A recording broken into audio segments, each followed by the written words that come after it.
I'm TJ Hazen. I'm going to be talking about some work we're doing at Microsoft on making it easier to customize state-of-the-art deep learning models for new computer vision solutions. I want to acknowledge Patrick Buehler, who's in the room down here below with me, and our colleagues Cornelia and Anna, who are not here but contributed significantly to the work you're going to see here. Just at a high level, this is the outline of what I'm going to be talking about. I'll briefly introduce some concepts about computer vision here. I labeled this talk as a beginner talk, so I feel obligated to give some high-level concepts and talk about some previous work that led up to the deep learning work.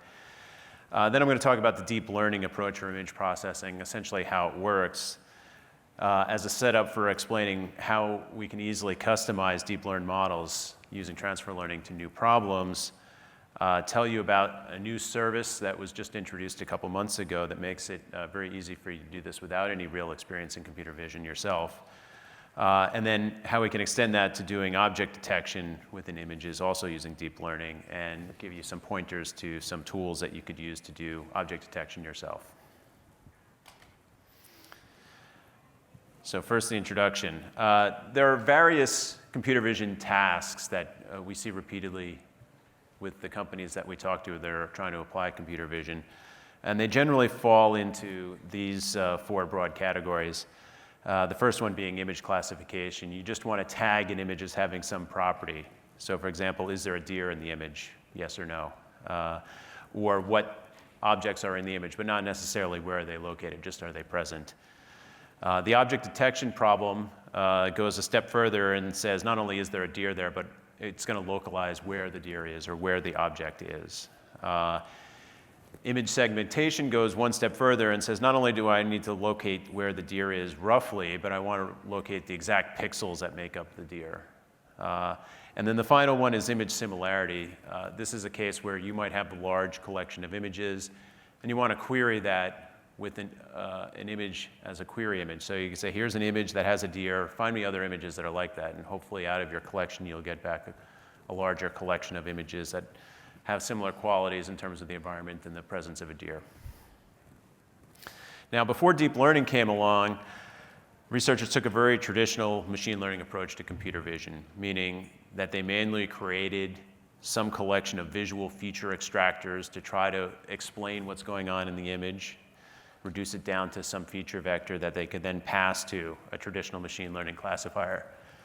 And an example of that is something called histogram of oriented gradients, or detectors that are based on these, what we call Hogg filters. You're basically looking at the gradient of various color fields throughout the image, defining it with these gradients that you see here over here. And so at various points throughout the image, you can see the dominant gradient within the image, and then you would collapse that down into histograms of what these gradients are, what gradients are present either vertically or horizontally across the image within regions. And then from these histograms, you can make a determination using a standard machine learning approach whether or not something is there, something like an SVM. And this was essentially the state of the art up until about 4 or 5 years ago. And there's a very fast implementation in OpenCV, so there, open source code that allows you to do this. And it can be very effective, but generally it's effective for objects that have very clear or rigid shapes, things that don't have a lot of extreme variability. We've applied it to a number of problems. We can detect giraffes in images very easily. We can detect race cars in images very easily. But for other problems, it may not work well. Another common technique is something called SIFT, or a variant of it called ORB. These are what we call interest point matching algorithms. You find various points in the image that have some characteristics that the algorithm believes is interesting. You create a feature vector that describes the region around those points. And then if you want to find something in an image, you compare a template. In this case, we're comparing a Coca-Cola logo in the template, which is in the upper left, you compare the interest points in that Coca-Cola logo in your template against the interest points that you find in an image, and you try to find a collection of interest points that match and are geometrically related to each other. So there's a fairly complicated algorithm to go and make sure that that geometric relationship is matched. It has some very nice properties. If you have something like a logo, which is an extremely well-defined shape, fairly invariant, you can find that logo pretty much anywhere in the image, and it will work whether the logo is rotated or shifted. So for certain types of problems, this has also worked really well. But both of these have the same issue that we've separated out the feature extraction from the machine learning. And so for every new problem, people typically would go through and say, oh, I need to find a new feature extractor that might work well for my problem, and then find the right algorithm. And this is a tedious process. So what deep learning has really done is abstracted those processes away and put them right into the learning algorithm itself. So here's an example of a typical deep neural network, at least a conceptualization of a deep neural network. You take as your input the raw image, and you just put the pixels in. You don't have to create any featurization. You just put the image in. And on the output side, you tell it what the labels are that you want. And then through the training process, where it iterates with stochastic gradient descent or backpropagation, over many, many examples, it essentially learns the entire network, and the network itself is learning how to featurize the image properly. So when you're done training, typically what we have in the deep neural network, let me explain sort of the primary features here. We have these convolutional layers, and what these convolutional layers do is they learn these patches or example filters. I'll show you some examples here that describe low-level features at the lowest level. So the first level of features, it learns patches such as lines or edges or color fields, and then it looks throughout the image in small patches across the image. It looks for the presence of these features and fires when it sees those presence feature in a small area. And then it moves that filter around to see where in the image these filters have fired. And then you can combine together the presence of features through the various layers and through some other pooling processes that reduce the size of the number of features. What you'll find if you go in and look is that in the intermediate layers of the network, it's combining together these low-level features, or the presence of these low-level features, to fire on things that are slightly higher level in feature, like corners or contours or simple shapes like circles. And then from those features, it builds up to higher level features where you actually, if you go into the network and see what these features fire on, you see that they're firing on object parts typically of a larger image, like wheels or faces or windows on a building. And eventually get to the point where you put all of these features that have been collected in local regions around the image together, building them up into these larger and larger sections of the image that are modeling higher and higher level concepts into a fully connected collection of layers that can now associate those parts anywhere in the image, find relationships between them, and eventually come up with an answer. And here we're saying something like cat or dog, but it doesn't have to be objects. You could be having the network learn scene characteristics, like is it indoor or outdoor? Is it an urban scene or a rural scene, for example? Now, in order to make this work and have it learn features in an effective way that are generic, you have to have a very, very large data set typically to make it work. And the research community for a number of years now has been working together on a task called ImageNet. This is a data set, contains over 10 million images. I'm not sure what the exact number is right now. They've annotated all these images through crowdsourcing techniques. There's an ontology, a label ontology with over 22,000 labels associated with these images. And the images are fairly generic, covering a very wide range of label types. And so this is what makes it possible to learn very complex features without actually having to design them yourself. The network learns these features by looking at examples from tens of millions of images.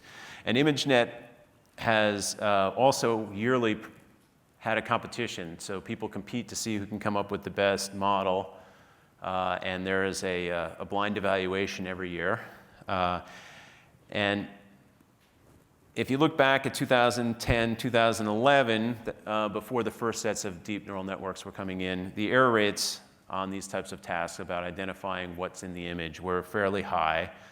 28%, it improved to 25% in 2011. In 2012 was the introduction of the first deep neural network approach to the competition. This network was called AlexNet, and we saw a dramatic reduction in error rate between 2011 and the introduction of the first DNN. And then in the 3 years since, it's progressed even further, and at a very rapid pace as people figure out better and better ways to do these networks. To the point that a couple of years ago, 2015, we got the error rate down to 3.5% on the classification task. That's down from 28%, almost a 90% reduction in error in just 5 years, which is an astonishing rate of progress being made through the advent of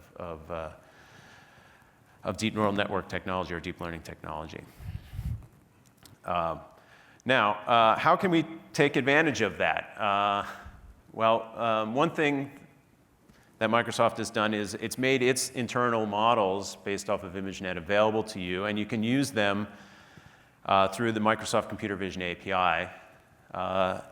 The URL is up there if you want to go and try it out yourself. Here's an example of an image that I put in. This happens to be my son playing soccer. I asked it to analyze, and it came back and said, okay, here are the things that I see that are present. I see grass. I see soccer. I see field.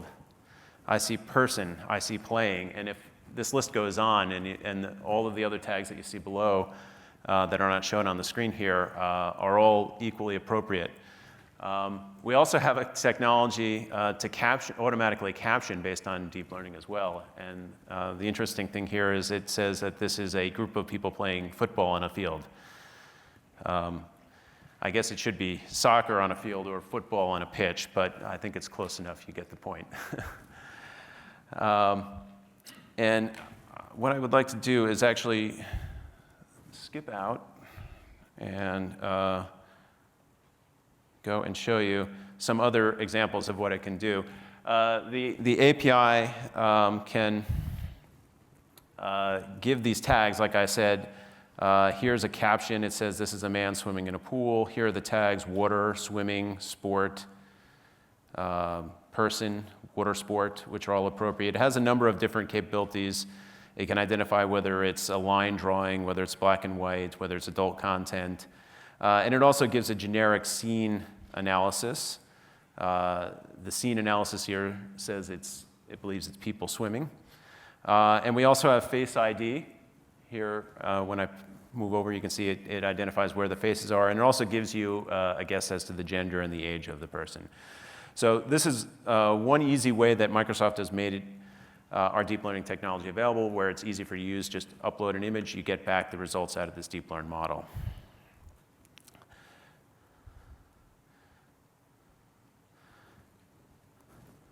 Now, that's all well and good, but you might say, well, what if the labels in Vision in the ImageNet don't match my labels? What if I need to find something very specific and your model doesn't find it for me?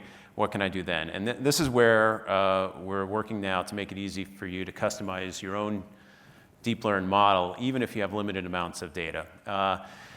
And the way that we do this is we'll take this featurizer from this ImageNet, this very large collection of generic features. We make it available as a pre-built, I'm using the word CNN here to reference convolutional neural network. So wherever you see CNN, that's the deep learn model based on this convolutional neural network technology. We'll take that network, we'll strip off that output layer that has all the tags that I just described. We'll add on At that point in time, that last output layer before the classifier layer is basically now giving you very generic image features that it's learned off of ImageNet.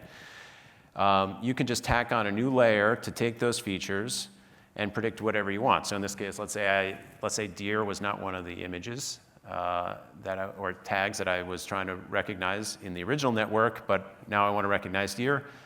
I'll take this network, I'll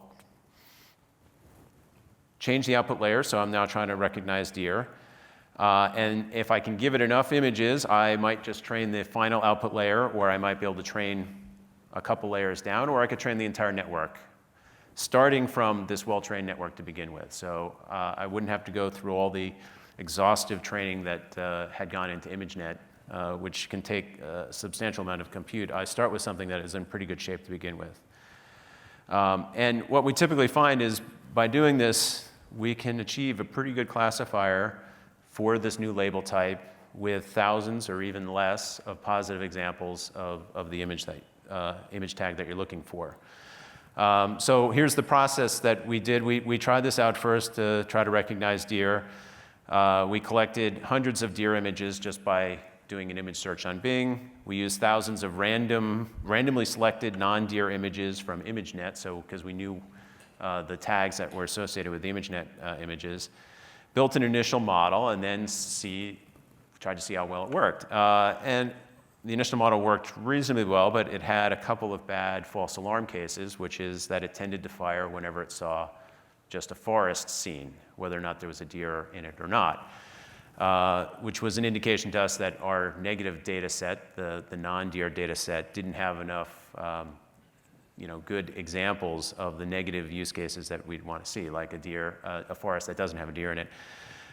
So at this point, you would apply active learning, and you try to find those examples that would most help the model learn that distinction. So in this case, we just looked for all the false positives on ImageNet where it said it thought there was a deer when there wasn't, and we just added those in, and we repeated this process, retraining the model a couple times until our deer classifier was at a level that we wanted. Now, I was going to show a nice video, but it turns out the video is copyrighted. So anyone who wants to see a nice video of the deer classifier, come up and see me later. Instead, what I'll say is we went then and actually did this with a real customer. This customer, in this case, is a nonprofit called the Snow Leopard Conservancy. They're monitoring snow leopards in the Himalayan mountains. They want to understand where they're traveling and what their range is and how often they move about. So they've placed stop-motion cameras throughout the Himalayan mountains trying to capture when the snow leopards are in various locations. And in order to make it easier for their scientists to analyze these images, they wanted us to have a snow leopard detector. This is because some of the images have snow leopards, like the one here on the right, but most of them don't, like the one on the left. A bird flies in front of the screen, or a rabbit, or any other animal. Most of the time, the animal that's off the stop-motion camera is not a snow leopard. And so that would be an awful lot of images for somebody to go through just to find the few examples of snow leopard. So could we take our transfer learning approach that we did for deer and apply it directly to the snow leopard case? And we went through the same process. The first thing we did was just try using the deep neural network out of the box without making any changes to it, and just putting a final output layer. So only building a classifier off of the raw features from the original network. And that result is on the right-hand side. It had fairly high precision on a precision recall curve. Sorry, the fonts are very small. But only up to a recall of a little more than 30%, and then it fell off severely. So although it sort of worked, it wasn't great. But because we had several thousand positive training examples and thousands more negative training examples, we were actually able to go back and retrain the entire network using this transfer learning approach. And that drove the performance up significantly. So our classification accuracy went from 80% to 94%. This is just reusing existing model and retraining on the new data. We wanted to understand why it wasn't working quite as well as we would potentially like, because there was still a fair number of snow leopards that were being missed unless we had a very high false alarm rate. So we explored making the images larger in size because we had to downsample the images to get them into the input. The input of the network by default was a 224 by 224 pixel, which is significantly less than the high res that you typically have. So it turns out that you can adjust the network and allow it to put in higher resolution images by adjusting the pooling layers without actually having to retrain the weights in these things. So this is what we did. We didn't do any retraining at all, just adjusted the pooling layer sizes in the network. And that model got us up to a very good result. Classification accuracy is close to 99%. So you might ask now, that's great, but that seems like an awful lot of work. How can I do this easily? You said we were going to make it easy, and that's what this Custom Vision service is for. So the Microsoft Custom Vision service allows you to bring in your own image set, upload it, tag the data, train a model, deploy a model, evaluate a model, all within the service. The only thing that you have to do is tag images, press a button, and all the training will be done for you. So refining the network off of a state-of-the-art computer vision deep neural network. All you have to do is bring your data labeled. It's actually quite fast. You can build your initial model with as little as 30 images per tag. You can evaluate that model. If you have additional unannotated data, it will apply active learning and suggest to you which images are the best images for you to annotate so that the model will get better. And because we're tightly affiliated with Microsoft Research, who, if you saw earlier, won the ImageNet competition 2 years ago and continues to improve upon their algorithms. Every time they have a new model, those models are made available through these services as well. So this is a great way to get a custom-built, state-of-the-art solution for your computer vision problem in a very quick amount of time without having to do any of the work yourself.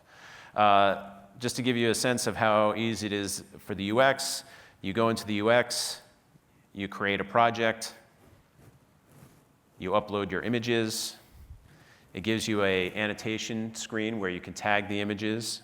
From there, you can train a model. It will give you evaluation results, and it will deploy the model for you in a REST API. It will give you the information. So right here, it will give you information about where to access the site, gives you the URL, and it gives you a special key that you have to give, for security purposes to access that. So if you want to build an application where you're uploading images to the service, the REST API is stood up for you to do that. And then you're done. You're ready to make predictions. You can go back and look at your annotated data, see what predictions it's made, do the evaluations all inside the service.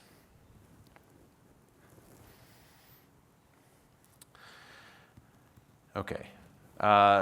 So now moving forward, this is a great way to get the same advantage of the computer vision API where you can tag things, but we'd like to go a step further and make it easier for you to do object detection as well. So let me tell you a little bit about how we can do object detection with deep neural networks. We can take the same pre-built ImageNet model trained on tens of millions of, over 10 million images, and do one modification. After the convolutional layers in the network, we add something called the region of interest pooling layer. Because the convolutional layers are looking at sections of the image and not the whole image as a whole, you can then take regions of that final output convolutional layer and associate the outputs of that layer with regions in the original image. So if you wanted to compute a classification result for a section of the image, You can do that quite easily by essentially masking out portions of the final convolutional layer. And if you want to do this over many regions, you don't have to recompute the entire convolutional layer in order to do that computation. You just do that computation in the ROI, and the only compute that you do for each region is the final fully connected layers. Now, to get the regions of interest, there's various ways you could do it. You could create just a sliding window of various sizes to propose regions of interest. The technique that we're using in most of our work is called the selected search mechanism. It's a traditional mechanism to try to find areas where you're most likely to have an object. It typically proposes a couple thousand regions of interest. But this is still a fairly efficient approach, even though we might be scoring several thousand regions of interest. And, although this is not available directly in a service right now, it is part of Microsoft's Cognitive Toolkit. So if you want to have this object detection capability, you can use Microsoft's Cognitive Toolkit, formerly known as CNTK. It's our free, open source, commercial grade deep learning toolkit. In many ways, it has much of the same functionality as TensorFlow or some of the other big neural network deep learning toolkits. It's been specifically designed to worry about scale and scalability and execution time, latency, speed. It's gone through the ringers of Microsoft software development to be commercial grade and quality. And we've also been making a strong effort to make sure that it's compatible with a variety of different languages so that you can access it through lower level languages like C++ or with Python bindings or a variety of other approaches. Now, we applied this in a customer use case recently. We built out a proof of concept of this doing food product detection with a company called Liebherr. They're building a smart refrigerator. And we demoed this at a industry conference, IFA, in Berlin last September. And we're currently working with them to try to productize this. So the concept here is that they want to be able to recognize foods in your refrigerator and then give you notifications. If, for example, they noticed that you had milk in your fridge yesterday and you don't, it can automatically notify you, put it on your shopping list, for example. Now that demo system, we've used that as a basis for something we call a solution how-to guide. So we have two sites here. The first site is sort of a tutorial about how you can use the object detection capability that's built into CNTK. And the second site, the Cortana Intelligence Product Detection from Images site, is what we call a solution how-to guide. It shows you not only how to do the data science, but how to stand up a full system, how to operationalize a REST API endpoint, how to store all your images on Azure, how to store all the annotations. It basically is a step-by-step guide about how you can build your own system from scratch. The long-term plan is that we'll make object detection available through the Custom Vision service, but the short-term plan is if you want that capability, it's available through these toolkits. It just requires a little bit of development work to make it work.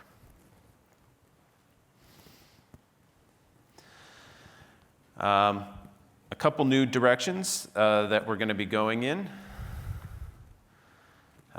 We've recently worried a lot about not just the real-time aspect of how can you stand up a service so that somebody could send a single image in, but also how can you analyze large amounts of images on our platform.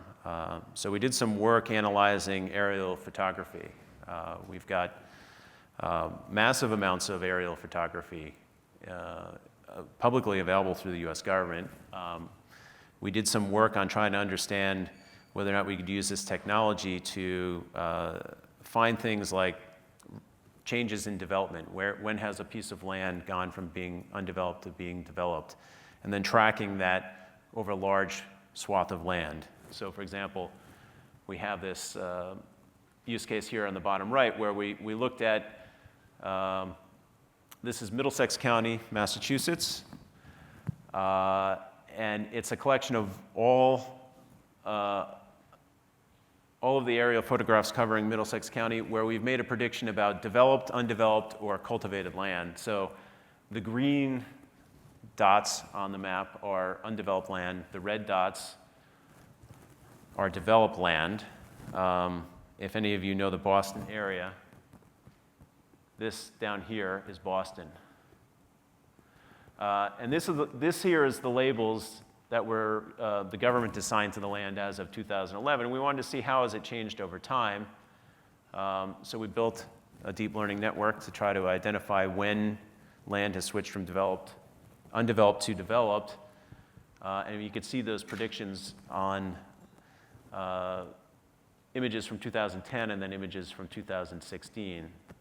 And there has been a fairly sizable amount of development. We believe that the accuracy of our classifier here in terms of undeveloped and developed is over 90%. And you can see that there is, it might be difficult to see where you are, but there's quite a bit of new development that's quite obvious on this. And this is the type of example that you would see. Like here's one where it was previously forested and then somebody developed a very large house. This is in Carlisle, Mass. Another area that you can use deep neural network technology is an image similarity search. We've recently built out a solution where we can analyze clothing. Various aspects of clothing can be trained through the deep neural network technology. In this case, we're looking at the pattern similarity or texture similarity, the neckline similarity, and the sleeve length similarity. The example that we have up here, this is the query example. The first one is the query. So we put in this as the query and said, find all other shirts that are similar to that shirt. And it came back with a bunch of other leopard pattern shirts as the most similar. And I can, since I have the time, I'll actually show this demo as well.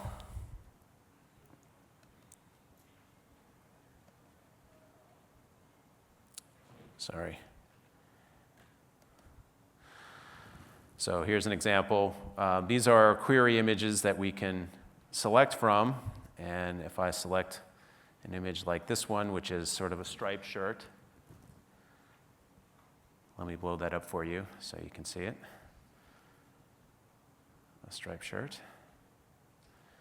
And then this is the most similar one that it could find out of the collection. Oh, sorry.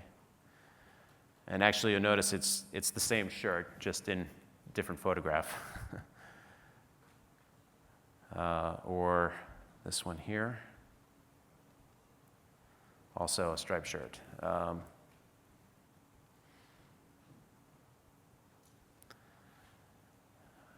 Or I could choose another one like a tank top. And here's where the sleeve length similarity comes in, because you can see that it comes back with its top choice as being tank tops. And as I can scroll down and see that, other ones are also tank tops below.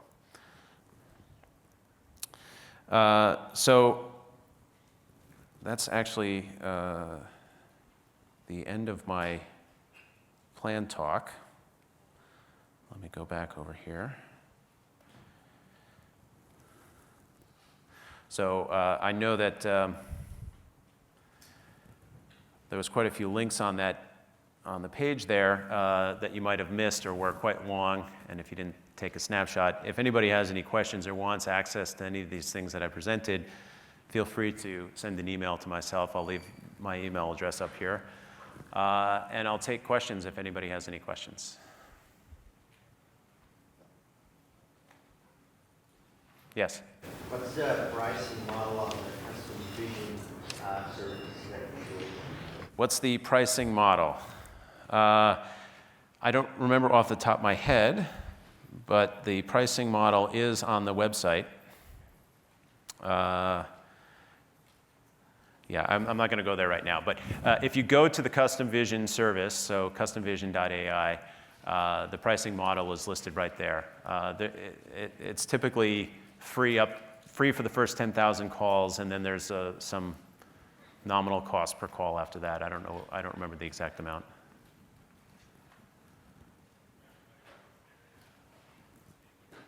Yes? You mentioned kind of changing and benefiting from research and like updating the models of the cloud service as we move forward. Are there plans for this? Like if you were, say, a consumer of those services, that might impact your expectations of how they perform. I mean, maybe the goal is to increase accuracy of those predictive models. We thought about like, are you going to maintain different versions, releases of those models and be able to access? Have you thought about that? Or? Yeah, so the way the custom vision service is doing it is that they're calling these things featureizers. And so they'll have a featureizer. I'm not quite sure what they're naming them when you see them on the site. I have to go and look at it. But their plan is to have a generic one, which is based off of like an ImageNet style training on generic images. But they also plan to have vertical specific ones as well. So one of the first ones that they're planning on releasing is a retail clothing oriented one. I can't say what the rest of them are going to be, but that is their plan, is to start to go after specific featureizers that they think would work better for certain domains. As far as making them available inside the toolkits, if you go to the Microsoft Cognitive Toolkit site, they make available a bunch of different models. I don't know the exact number, but all of the major models that I've talked about here, AlexNet plus the various instantiations of ResNet, are available on CNTK.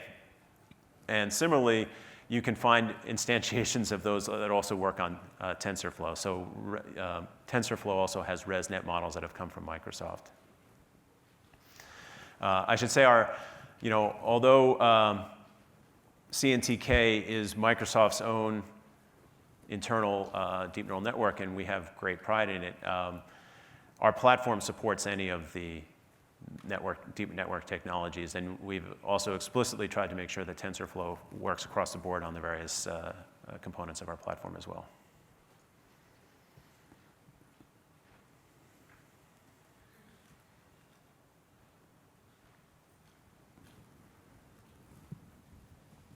No other questions?